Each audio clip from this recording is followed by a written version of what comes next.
तो पिछले एपिसोड में हमने देखा कि ब्लैक होर्न सिटी में जियावियन कुछ गुंडों से एक बिजनेसमैन की जान बचा लेता है। वो बिजनेसमैन जियावियन की पावर्स देखकर काफी ज्यादा इंप्रेस हो गया था और इसीलिए वो जियावियन को अपने साथ चलने के लिए कह देता है क्योंकि उनके पास काफी ज्यादा कीमती ट्रेजर मौजूद था और उन्हें इस बात का डर था कि रास्ते में हम पर किसी तरह की भी मुश्किल आ सकती है। साथ ही साथ वैसे भी उन्हें मालूम था कि जियावियन रास्ते में अकेले जा रहा है और अकेले जाना कुछ अच्छी बात नहीं। यहाँ जियावियन पहले तो इस ऑफर को रिजेक्ट करने वाला था, लेकिन तभी उसके मास्टर फौरन उससे कह देते हैं कि तुम्हें इस ऑफर को रिजेक्ट नहीं करना चाहिए क्योंकि ये बिजनेसमैन तुम्हारे बहुत काम आ सकता है। इसके बाद हम देखते हैं कि जियावियन भी अपने मास्टर की बात मानकर ब्लैक सील सिटी की तरफ रवाना हो गया था। अब आगे तो नेक्स्ट एपिसोड थॉमस की करवाट से शुरू होता है जहां जियावियन एक कैरियर में बैठकर सेल्फ कल्टीवेशन कर रहा था। वो जैसे ही अपनी कल्टीवेशन खत्म करता है तभी थॉमस वहां पर फौरन से आ गया था जो कि जियावियन से कहता है कि मुझे माफ करना, लेकिन मैं इंतजार कर रहा था कि कब आप फ्री होंगे ताकि मैं आपको दिखा सकूं कि हम किस तरफ जा रहे हैं। और ये कहते साथ ही हम देखते हैं कि उसने जियावियन को एक मैप दिखाना शुरू कर दिया था।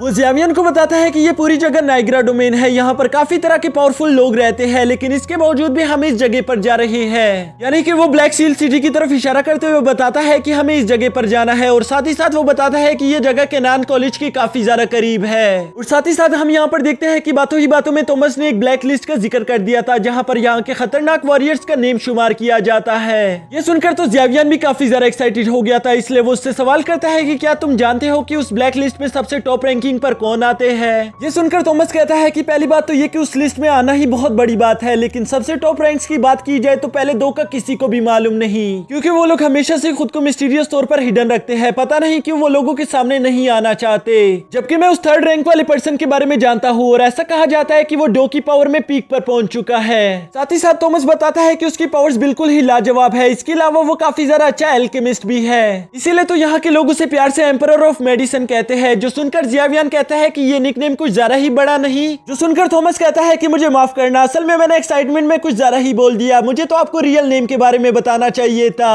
और ये सब कहते साथ ही वो बताता है कि उसका रियल नेम है हान फेंग। जो सुनते ही हम देखते हैं कि अचानक से जियावियन के मास्टर खामोश से हो गए थे। यहाँ जियावियन को जैसे ये बात फील होती है वो फौरन अपनी साइकिक पावर से टीचर से सवाल करता है कि टीचर आपको क्या हुआ, लेकिन उसका टीचर उसे कोई जवाब नहीं देता। दोस्तों यहाँ पर आप लोगों को भी ये बात समझ नहीं आई होगी कि अचानक से ये मास्टर याओ को क्या हो गया। तो दोस्तों मैं आप लोगों को सिंपल करके बताता हूँ कि असल में हान फेंग मास्टर याओचेन के पुराने स्टूडेंट का नाम था और यही वजह थी कि काफी सालों बाद मास्टर याओचेन अपने स्टूडेंट का नाम सुनकर अचानक से शॉक हो गए थे। जबकि दूसरी तरफ थॉमस अचानक से जियावियन को परेशान होता हुआ देखकर उससे सवाल करता है कि जियावियन क्या तुम ठीक हो, तुम्हें क्या हो गया। जियावियन थॉमस को जवाब देता है कि नहीं नहीं कुछ भी नहीं हुआ, बस मैं तो कुछ सोच रहा था। तभी अचानक इन दोनों को रुकने का एक झटका महसूस होता है और साथ ही साथ इन दोनों को बहुत सारी आवाजें सुनाई दे रही थी कि बचाओ बहुत बड़ा तूफान आ रहा है। ये सुनकर जियावियन और थॉमस बड़ी तेजी के साथ अपने कैरिज से बाहर निकल कर आ गए थे और वो दोनों अपने सामने देखते हैं कि एक बड़ा सा तूफान इनकी तरफ ही तेजी से आ रहा है, जिसे देखने के बाद थॉमस फौरन अपने साथियों से कहता है कि जल्द से जल्द ट्रेजर की हिफाजत करो इससे पहले कि तूफान उन्हें उड़ाकर ले जाए।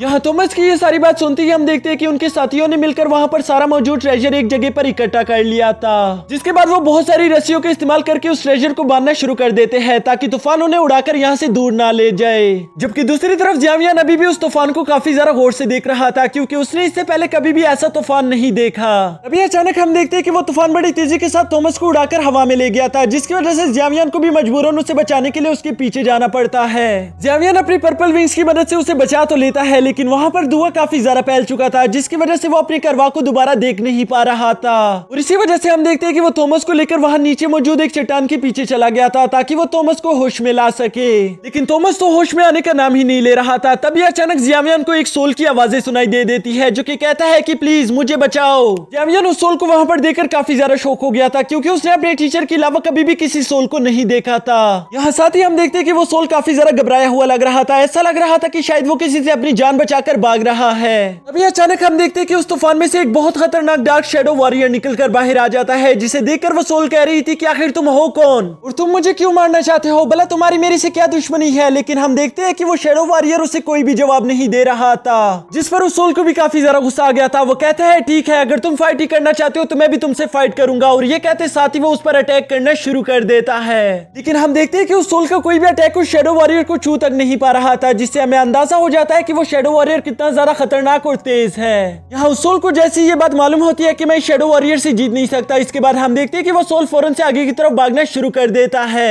लेकिन वो शैडो वॉरियर उसे वहां से इतनी आसानी के साथ जाने नहीं देने वाला था, इसलिए वो फौरन से अपने चेनसॉ का इस्तेमाल करते हुए उसे वहीं पर जमीन के साथ जगड़ देता है। यहाँ वो सोल काफी बुरी तरीके से जगड़ने के बाद उसे कहती है कि प्लीज मुझे माफ कर दो, मुझे यहाँ से जाने दो, मैंने तुम्हारा कुछ नहीं बिगाड़ा। ये सुनकर वो शैडो वॉरियर उससे कहता है कि मुझे नहीं मालूम कि जब तुम जिंदा थे तो तुम किस तरह के इंसान थे, लेकिन अब तुम एक सोल बॉडी बन चुके हो और शायद तुम नहीं जानते, लेकिन एक सोल बॉडी के होने का मतलब यह है कि तुम मेरा शिकार हो और मैं तुम्हें खा सकता हूँ। जिसके बाद हम देखते हैं कि उस शैडो वॉरियर ने उस सोल की स्पिरिट एनर्जी को एब्जॉर्ब करना शुरू कर दिया था और धीरे धीरे करके वो उसे पूरी तरह से खत्म कर देता है। जबकि दूसरी तरफ जियावियान दूर से ये सब देख रहा था, वो इसे देखकर काफी ज्यादा घबराया हुआ लग रहा था। तभी अचानक हम देखते हैं कि वो शैडो वॉरियर भी जियावियान को वहां पर देख लेता है। जिसके बाद उस शैडो वॉरियर ने जियावियान की तरफ बढ़ना शुरू कर दिया था और यहाँ जियावियान भी पूरी तरह से खुद को रेडी कर लेता है, क्योंकि उसे लग रहा था कि अब मुझे हर हाल में फाइट करनी ही होगी। यहाँ जियावियान को डर काफी ज्यादा लग रहा था, लेकिन इसके बावजूद भी हम देखते हैं कि वो अपनी तलवार को पकड़कर फाइट के लिए खुद को रेडी कर लेता है। तभी अचानक हम देखते हैं कि वो शैडो वॉरियर जियावियान की तरफ बढ़ते बढ़ते अचानक से ही रास्ते में रुक गया था, क्योंकि वो अपनी स्पिरिट आई से देखता है कि वो कोई सोल बॉडीज नहीं बल्कि दो इंसान है, जबकि शैडो वॉरियर को इंसानों से कोई लेना देना नहीं, और इसीलिए हम देखते हैं कि वो शैडो वॉरियर वहां से चला गया था। जियावियान यहाँ पर ये सब देखकर काफी ज्यादा शौक हो गया था, उसे समझ नहीं आ रहा था कि अभी ये कुछ देर पहले यहाँ पर क्या हुआ। वो अपने टीचर से भी पूछने की कोशिश करता है, लेकिन उसका टीचर उसके किसी भी सवाल का जवाब नहीं दे रहा था। ऐसा लग रहा था कि शायद उसका टीचर वहां पर मौजूद ही नहीं।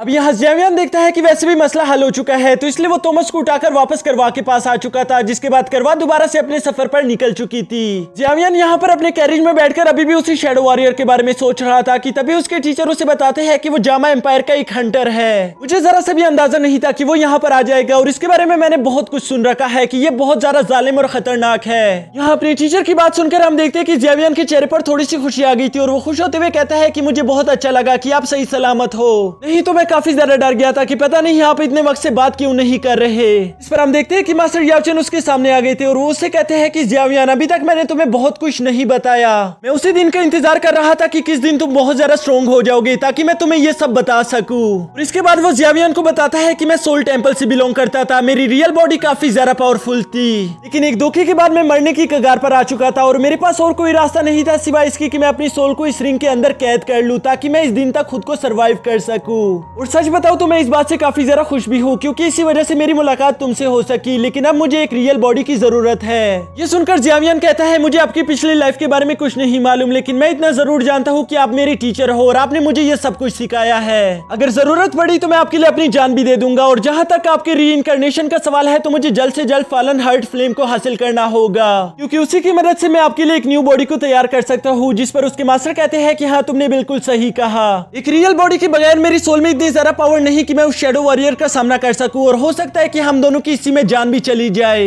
जबकि दूसरी तरफ जियावियान भी ये बात अच्छे से जानता था कि वो अकेला उस शैडो वॉरियर को नहीं हरा सकता, और इसीलिए वो खुद से कहता है कि मुझे और पावर्स हासिल करनी होगी। अब इसके बाद सीन शिफ्ट होकर ब्लैक सील सिटी पर आ जाता है, यानी कि ये सारे लोग अपनी मंजिल पर पहुंच चुके थे। जहां जियावियान अपने कैरेज से उतरने के बाद देखता है कि वहां पर बहुत सारे अमीर लोग उस ऑक्शन को अटेंड करने के लिए आए हुए थे। इसके बाद हम देखते हैं कि जियावियान ने भी थॉमस के साथ मिलकर उस सिटी में इंटर होना शुरू कर दिया था, और इसी के साथ हमारा यह एपिसोड भी खत्म हो जाता है।